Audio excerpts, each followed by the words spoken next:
नमस्कार, मी प्रतीक्षा. DNA मराठीमध्ये आपलं स्वागत. पारनेर तालुक्यातील ढवळपुरी परिसरात केके रेंजमधून मोठ्या प्रमाणात अवैध माती उत्खनन आणि वाहतूक सुरू असल्याचा गंभीर आरोप करण्यात आला आहे.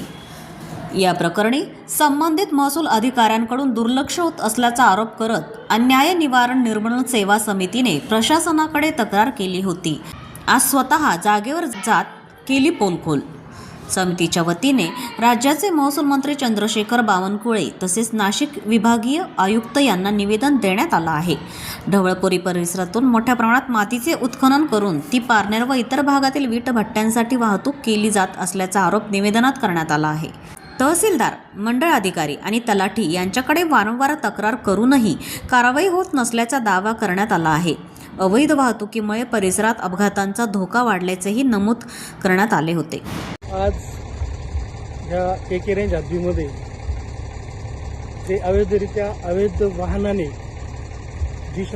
प्रशासनाची दिशाभूल करून माती उत्खनन होत आहे. याबाबत जे वाहनं आहेत या वाहनावर कुठलाही नंबर नाही आहे आणि त्या वाहनाची तपासणी हे उपप्रादेशिक परिवहन अधिकारी यांना पत्रावर केलेलं आहे. तसंच त्याबरोबर परिवहन आयुक्त जे आहेत मुंबईचे यांना सुद्धा पत्रावर केलेलं आहे आणि परिवहन आयुक्तांनी संबंधित अवैधरित्या जे गौण खनिज उत्खनन होते याची निश्चित जबाबदारी कोणाची याबाबत सुद्धा पत्रव्यवहार संबंधित उपप्रादेशिक अधिकारी परिवहन अहिल्यानगर यांना सुद्धा पत्र केलेलं आहे वरिष्ठ कार्यालयाने. तरी जाणीवपूर्वक फक्त आर्थिक हित संबंध ठेवून जाणीवपूर्वक कारवाई करायची नाही आणि त्याच्या कारवाईत फक्त आणि फक्त काळ्याकाचा ओव्हरलोड अरे पण जे अवैधरित्या उत्खनन होतंय याच्याबाबत कुठल्याही वाहनावर कारवाई होत नाही आणि तहसील कार्यालय जे अनेक वेळा जे त्यांनी कारवाई केलेल्या आहेत याबाबत पोलीस स्टेशनला त्याची FIR दाखल केली पाहिजे.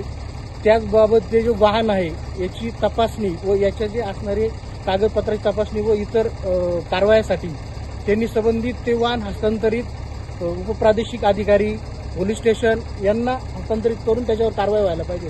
परंतु फक्त वाहन त्यांच्या मनाला वाटलं तर पोलीस स्टेशन ताब्यात द्यायचं, त्यांच्या मनाला वाटलं तर फक्त महसूल विभागाला वर्ग करायचं. म्हणजे अशा जाणीवपूर्वक प्रशासन एकमेका सहाय्य करू अवघ्यापर्यंत या मार्गाने चालून फक्त जनतेला वेड्यात काढायचं. पण आर्थिक संबंध जोडल्यामुळं कुठल्याही वाहनावर कुठल्याही अवैधरित्या गौण खनिजवर कारवाई करायची नाही.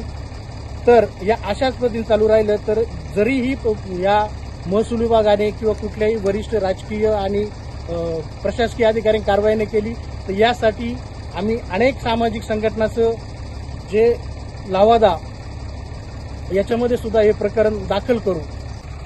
जी परवानगी दिलेली आहे जो गट मंजूर केलेला आहे तो गट अन्य ठिकाणी आहे आणि जाणीवपूर्वक फक्त प्रशासनाची दिशाभूल करून ती माती रेत माफिया याची तिकडचा जो गट मंजूर केलेला आहे तो दाखवून पण उत्खनन मात्र प्रत्यक्षात आज केके रेंज हद्दीमधून होतोय.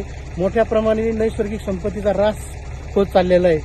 जे देशासाठी लढतात त्यांच्यासाठी प्रशिक्षणासाठी हे क्षेत्र दिलेलं आहे. परंतु माफिया राज हे अवैधरित्या उत्खनन करून प्रशासनाच्या याच्यामध्ये धूळफेक करून मोठ्या प्रमाणात हे उत्खनन करत आहे.